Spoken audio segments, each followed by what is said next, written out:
தெள்ளு தமிழ் சிலம்புகளை அள்ளி அவள் அணிந்து கொண்டாள். தெள்ளு தமிழ் சிலம்புகளை அள்ளி அவள் அணிந்து கொண்டாள். கள்ளிருக்கும் கூந்தலுக்கு முல்லை மலர் நான் கொடுத்தேன்.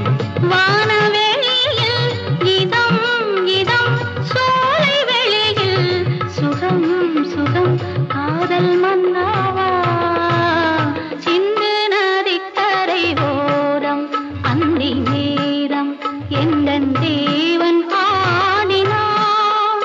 தமிழ் கீதம் பாடினாள் என்னை பூவை போல சூடினாள். சிந்து நதி கரை